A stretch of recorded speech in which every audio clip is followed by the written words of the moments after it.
Talk with जयेशमध्ये आजच्या या कार्यक्रमामध्ये शहरातून आणखीन एक नवीन चेहरा जो आहे तो प्रभाग क्रमांक 11 मधून या ठिकाणी निवडणुकीच्या रिंगणात उतरलेला आहे, ते म्हणजे प्रसाद चौधरी.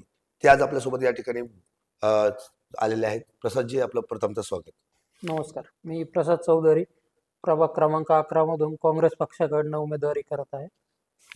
प्रसादजी, या निवडणुकीला आता समोर जात आहात आपण. हो. या निवडणुकीत समोर जात असताना हे जे राजकारणातलं जे पाऊल आहे, ते राजकारण सत्तेसाठी आपण याच्यात आलात का समस्येसाठी? नाही, मी समाजसेवेसाठी याच्यामध्ये आलेलो आहे राजकारणामध्ये. माझे आजोबा स्वर्गीय हरिभाऊ पाटील चौधरी नगरपालिकेचे उपनगराध्यक्ष राहिलेले आणि शहराच्या जडणघडणीमध्ये अत्यंत महत्त्वाचा वाटा माझ्या आजोबांचा हरिभाऊ चौधरी आणि माझ्या चौधरी कुटुंबाचा सुरुवातीपासूनच आहे. आमचा जो परिसर आहे तो सुरुवातीपासून एकदम वेल डेव्हलप ठेवणं आणि सगळं त्याची रचना करण्यामध्ये पहिल्यापासून चौधरी कुटुंबाचा वाटा. आणि राजकारणातून स्वतःचं काही साधायचं म्हणून मी राजकारणात आलेलो नाहीये, तर समाजसेवा करायची म्हणून मी राजकारणात आलेलो आहे. माझं स्वतःचं कालिका माता मित्रमंडळ, त्याच्यानंतर जांताराजा मित्रमंडळाच्या माध्यमातून पूर्ण भागामध्ये सामाजिक उपक्रम वर्षभर राबवले जातात. त्याच्यानंतर महिलांसाठीचे जे प्रोग्राम असतात भागामध्ये पूर्ण, त्यांचं अरेंजमेंट वर्षभर जे असतं सगळं महिलांसाठीचे कार्यक्रम मंडळांमार्फत, कालिका माता महिला मंडळामार्फत केले जातात. त्याच्यामुळं राजकारण देण्याचं मुख्य उद्देश हा समाजसेवा आणि समाजसेवा हा एकच आहे. एकंदरीत आपण बघितलं तर शहराची अवस्था जी आहे, विकासाचा गाडा खुंटला गेलाय असं बोललं जातं. विकासाचा गाडा हा शहराचा पूर्णपणे खुंटला गेलेला आहे. प्रशासकाचा काळ आणि त्याच्या मागचा एक पंचवार्षिकचा काळ, हा प्रशासक कडूनही कुठलं काम नियोजित झालं नाही किंवा त्याच्यावर कुठलाही अंकुश राहिला नाही.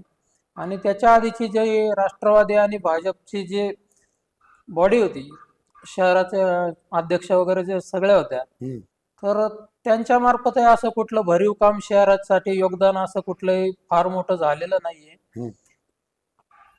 शहरात अत्यंत रस्त्याची दुरवस्था वाईट आहे खूप. एक रस्ता असा नाही की ते व्यवस्थित म्हणता येईल.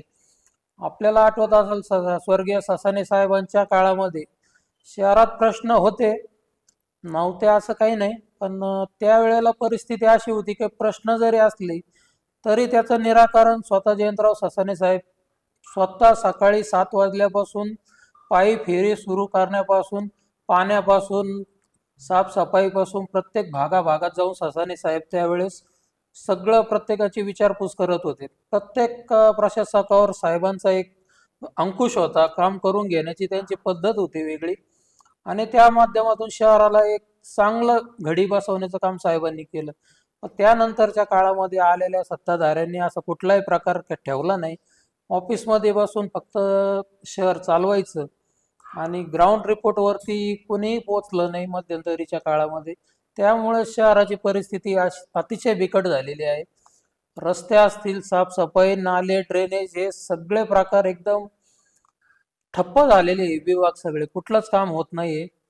माझा परिसर हा तसा श्रीरामपूर शहराच्या स्थापनेपासून एकदम वेल डेव्हलप आपण ज्याला म्हणतो, चौधरी वस्ती असेल, थत्ते ग्राउंड परिसर, पूर्णावत नगर, हे सर्व सदन भाग आणि वेल डेव्हलप लोक. पण आज त्या भागातही आपण आलो तर रस्त्यांची आणि नाले सफाईची अवस्था एकदम वाईट अवस्था आहे त्या भागामध्ये. काय आहे एकंदरीत आपण जर बघितलं तर काय करायला हवं होतं आणि काय झालं नाही? करायला तर मागच्या निवडणुकीच्या नंतर जे आलेले होते सत्ताधारी, त्यांनी खरं तर खूप बारकाईने लक्ष देणं गरजेचं होतं. प्रभागात येणं, बारकाई लोकांच्या समस्या समजून घेणं गरजेचं होतं. भाजपच्या वतीने आमच्या प्रभागातनं 2 उमेदवार निवडून आलेले होते, राष्ट्रवादीच्या अध्यक्षा होत्या. पण भागामध्ये आमच्या असं कोणीही आम्हाला मागच्या 5 वर्षामध्ये का आपल्या भागात येऊन अशी कोणतीही विचारपूस कधी झाली नाही. काय अडचणी, अडीअडचणी काहीच नाही. हे वरच्या लेवलचं राजकारण, यांचे मोठं मोठं नेटवर्क हे त्यातच समाधानी आहेत. हे ग्राउंड लेवलच्या लोकांपर्यंत यायला कोणीही तयार नाहीये. आता आपल्या प्रभागात आपल्याला प्रामुख्याने कोणत्या समस्या जाणवतात आणि त्यावर काय उपाय केला गेला पाहिजे? आमच्या प्रभागामध्ये प्रामुख्याने आता एक मोठा नाला जो आहे तो कॅनल कडनं क्रॉस होऊन तो इकडं आपल्या पूर्णवाद नगरकडे वाहतो. त्या नाल्याची सगळ्यात मोठी समस्या आहे. तो ओपन आहे, पण त्या नाल्याचा खूप जास्त त्रास होतो. त्याचा वारंवार पाठपुरावा करूनही त्या नाल्याची कधी आजपर्यंत कोणी दखल घेतली नाही. त्याच्यानंतर साफसफाईचा मुद्दा प्रामुख्याने आहे. जे घंटागाडी आहे, कचरा आहे आणि रस्त्याचा प्रश्न खूपच गंभीर आहे. रस्त्याची परिस्थिती खूप वाईट आहे आमच्या भागात. यापूर्वीचे नगरसेवक जे आहेत ते अपयशी ठरले का आणि तुम्ही त्यापेक्षा वेगळं काय देणार? आम्ही तर अपयशी तर ठरले, हे तर नक्कीच खरं आहे. त्यात काही दुमत नाही काही. आम्ही त्याच्या व्यतिरिक्त जे आमचं समाजकार्याच्या माध्यमातून असेल किंवा आत्ता तालुक्याचे आमदार हेमंततात्या ओगले आणि करणदादा ससाने यांच्या माध्यमातून भागातल्या ज्या काही समस्या ज्या आत्तापर्यंत दुर्लक्षित राहिल्या किंवा बरेचसे भाग असे आमच्याकडं की ते पूर्वीपासूनच दुर्लक्षित आहे, त्या भागाचा प्रामुख्याने विकास, तिथले रस्ते, नाले सफाई आणि ड्रेनेज हे मुद्दे प्रामुख्याने सुरुवातीला घ्यावे लागतील. ते प्रश्न लोकांची सोडवावेच लागतील. जनतेने जे आहे या ठिकाणी आपल्याला संधी दिली, तर पहिल्या 100 दिवसात असं कोणतं काम आहे जे सर्वात प्रथम आपण कराल? मायबाप जनतेने जर ह्या वेळेला संधी दिली तर आमचा प्रामुख्याने सिद्धिविनायक मंदिर पासून जो कॅनलकडे रोड जातो सरस्वती कॉलनीकडं, तो प्रामुख्याने शहरातून वाहणारा मुख्य रस्ता आहे. त्याची अवस्था अत्यंत बिकट आहे. तो रस्ता करायचा एक सगळ्यात पहिले मानस आहे. त्याच्यानंतर जे अंतर्गत भागातील रस्ते आहेत त्यांची दुरावस्था खूप वाईट आहे. ते रस्ते प्रामुख्याने पहिले सुरुवातीला घेतले जातील. सध्याला जे मतदार जे आहे प्रत्येक प्रभागामध्ये जो नागरिक आहे त्या नागरिकांबद्दल जो संपर्क असायला हवा तो डोर टू डोर असायला हवा की सध्याला जे सोशल मीडियावर नाही, सोशल मीडिया एक ठराविक एज पुरतं 18 ते 30-35च्या मुलांपुरतं सोशल मीडियाचा विचार केला तर तो एक ठीक आहे. पण त्याच्यानंतर वयाच्या समजा 40-45 ते पुढचं जे मतदार आहे त्या लोकांची एक प्रामुख्याने अपेक्षा असते की उमेदवार असेल किंवा निवडून दिलेला प्रतिनिधी असेल किंवा जो लोकप्रतिनिधी असेल, अध्यक्ष असतील, आमदार असतील, यांनी आपलं एखाद्या महिन्यातून का होईना पण एक चक्कर आपण लोकांपर्यंत पोहोचलंच पाहिजे. सोशल मीडिया आणि हे मोठं राजकारण हे अतिशय घातक आहे. याच्याने लोकांपर्यंत संपर्कही कधी होत नाही आणि लोकांनाही तिथपर्यंत पोहोचू दिलं नाही जात. ही पण एक सत्य परिस्थिती आहे. या ठिकाणी जे निवडणुकीला आपण समोर जातात प्रत्येक निवडणुकीला लोक उभे राहतात, निवडून येतात, मात्र त्यांच्यावर सगळ्यात मोठा आरोप होतो की 5 वर्ष झालं नगरसेवक दिसलाच नाही, कोण आहे बरोबर. माहितीच नाही. तर या माध्यमातून जर जनतेने आपल्याला निवडून दिलं तर आपण जनतेसाठी उपलब्ध राहू असं वचन या ठिकाणी देऊ शकता का? हो, माझा तसा व्यवसाय नाही, मी बांधकाम व्यावसायिक आहे, डेअरी व्यावसायिक आहे आणि शेतीची प्रामुख्याने माझी वडिलोपार्जित माझा व्यवसाय शेती आहे. शेतीची अतिशय आवड. पण ह्या सगळ्या कामाच्या व्यापातून पण मी संध्याकाळ असेल किंवा सकाळ असेल हा जनतेसाठी कायम इथून मागही उपलब्ध होतो, आत्ताही आहे आणि पुढेही जनतेसाठी हा वेळ कायमच उपलब्ध राहील. आता आपण काँग्रेसमधून या ठिकाणी उमेदवारी करतात, राजकारणात गेल्या अनेक वर्षांपासून आपण सक्रिय देखील आहात. हो, नेहमी बघितलं गेलं तर युवकांना जो आहे फक्त बॅनरवर संधी असते, बरोबर आहे. पण राजकीय निर्णय घेण्याच्या वेळेस किंवा ज्यावेळेस उमेदवारी असेल काही निर्णय भूमिकेच्या वेळेस युवकांना कुठेतरी बाजूला सारलं जातं. काय वाटतं तुम्हाला याच्यावर? यावर्षी आपल्या काँग्रेस पक्षाने आणि आमदार हेमंततात्या ओगले यांच्या मार्गदर्शनाखाली आणि करणदादांच्या मार्गदर्शनाखाली या नगरपालिकेचा जर आपण विचार केला, या पूर्ण जे पक्षाने तिकीट दिलंय, तर माझ्या हिशोबाने 34 पैकी 23 जागेवरती युवांना संधी दिलेली आहे. जो आरोप इथून मागे होत होता फक्त युवा बॅनरवर राहणार आणि संधी कार्यकर्त्याला मिळणार नाही, तर ही परिस्थिती इथून पुढे कधी उद्भवणार नाही. कारण ह्याच वर्षी तो प्रत्यय सगळ्यांना येणार की काँग्रेसच्या बाजूने पूर्ण एक नवी युवा पर्व आपण ज्याला म्हणतो ते पूर्ण तयारीनिशी उतरलेलं आहे आणि प्रत्येक तळागाळातल्या कार्यकर्त्याला असेल त्याला त्याच्या रोजीरोटीचा प्रश्न हा पहिले प्रामुख्याने मार्गी लावला जाईल. राजकारण हा विषय थोड्या दिवसांपुरता जरी असला तर त्याच्या माध्यमातून आपल्याला समाजातील तळागाळातील घटकांपर्यंत आपल्याला त्यांच्या उदरनिर्वाहाचा रोजीरोटीचा प्रश्न मार्गी लावावा लागेल. कारण बेरोजगारीचा प्रश्न अतिशय बिकट आहे.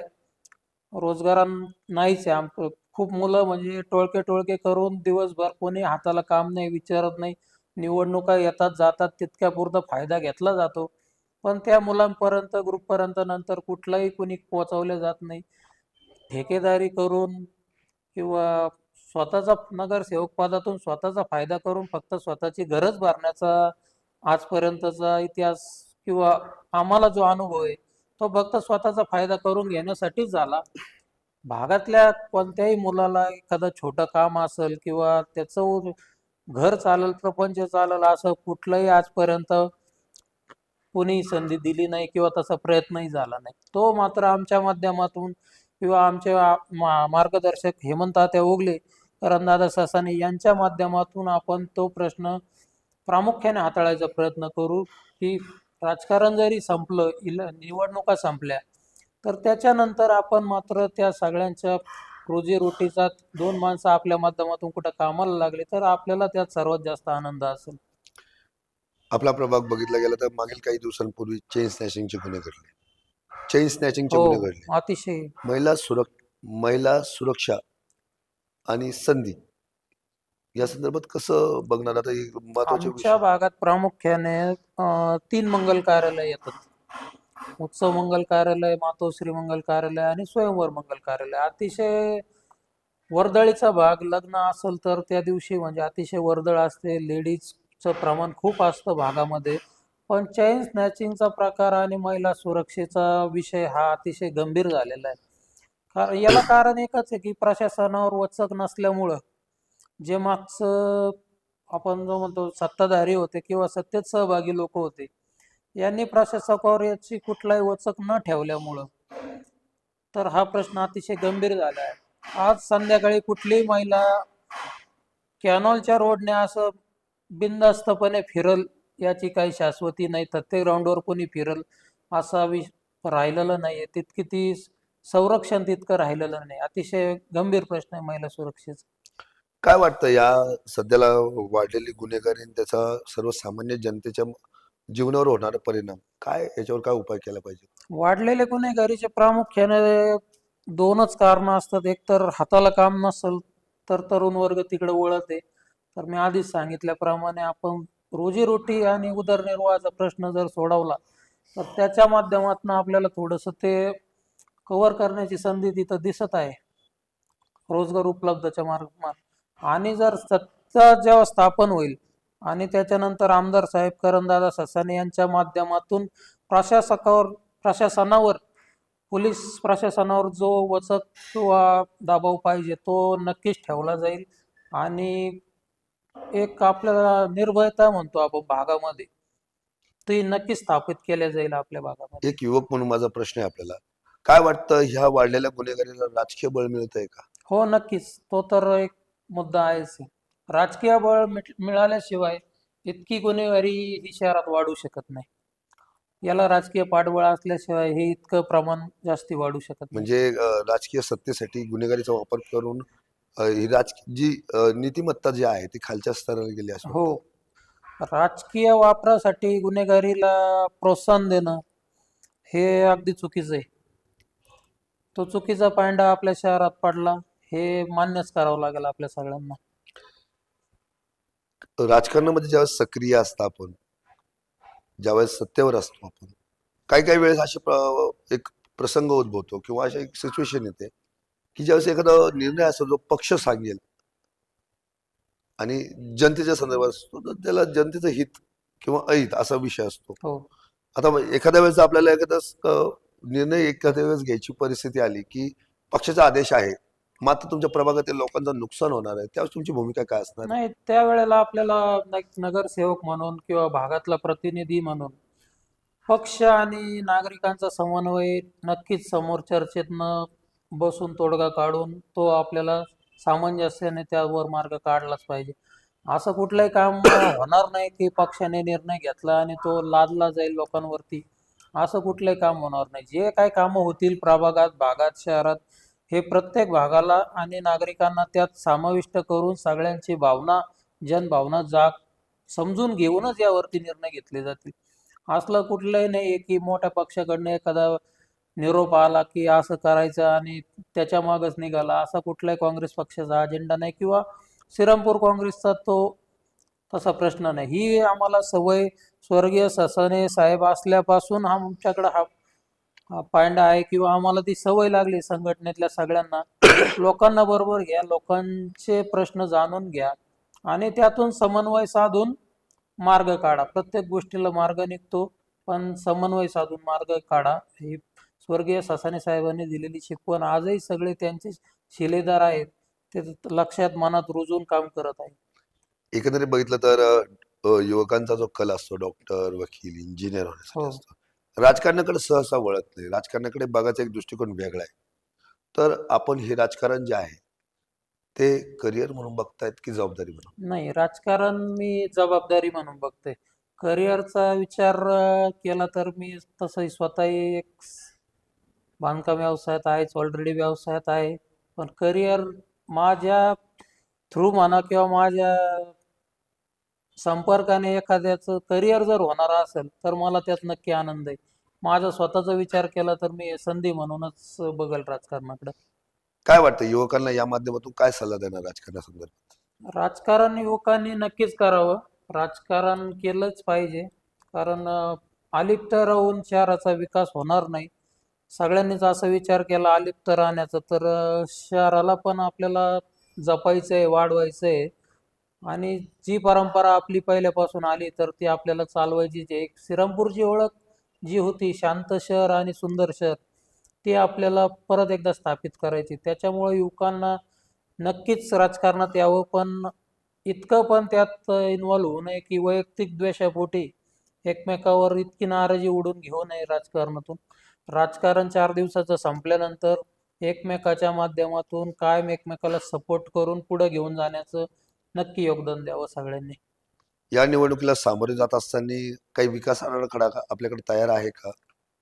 भागाचा विचार केला तर आमच्याकडे विकास आराखड्यामध्ये हेच मुद्दे आहेत, प्रामुख्याने रस्ता, साफसफाई आणि प्रशासनाच्या माध्यमातून किंवा येणाऱ्या आता जे सत्ताधारी किंवा जे स्थापित होईल त्या प्रभागाच्या जे प्रलंबित प्रश्न आहेत ते हक्काने मांडून आणि त्याचं निराकरण करणं हाच एक विकास आराखडा सुरुवातीला आहे.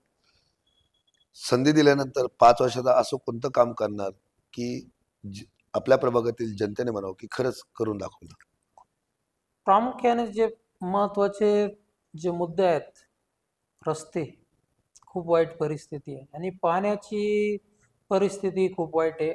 गढूळ पाणी, खराब पाणी येणं हे खूप प्रमाण वाढलंय. तर सामान्य जनतेला राजकारणातून किंवा सत्तेकडून किंवा नगरपालिकेकडनं अशा वेगळ्या काही अपेक्षा नसतात. तर त्यांना रोजच्या दैनंदिन जीवनातलं समजा सकाळी सकाळी येणारं वेळेवर पाणी येणारं स्वच्छ पाहिजे, साफसफाई, झाडू सफाई कामगार झाले पाहिजे, त्याच्यानंतर स्ट्रीट लाईट सगळे वेळेवर चालू राहिले पाहिजे. लोकांना बाकी जास्त खूप अपेक्षा नाहीये काही.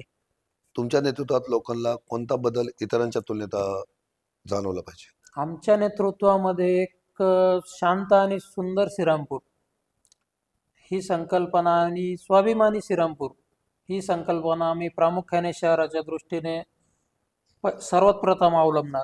जो माणूस आपल्या शहराचा नागरिक आहे त्या प्रत्येकाला सन्मानाची वागणूक ही मिळालीच पाहिजे.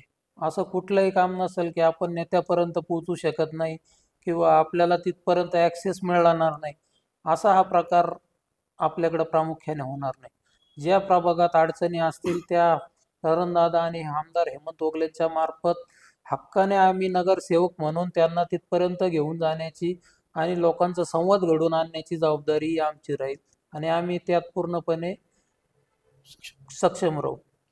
आता आपण शेवट रॅपिड फायर राऊंड घेऊया. एका वाक्यात सांगा, मी नगरसेवक झालो तर. मी नगरसेवक झालो तर सगळ्यात आधी भागाची आणि नागरिकांची ज्या प्रत्येक समस्या असतील त्या सोडवण्याचा सगळ्यात आधी माझा प्रयत्न राहील. आपल्यासाठी नेता म्हणजे काय?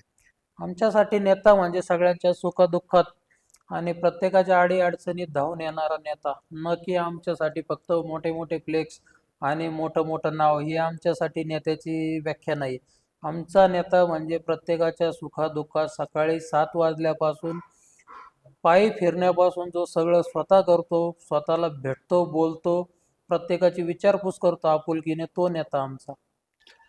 5 वर्षात नंतर जनतेने काय म्हणलं पाहिजे आपलं नाव घेताना?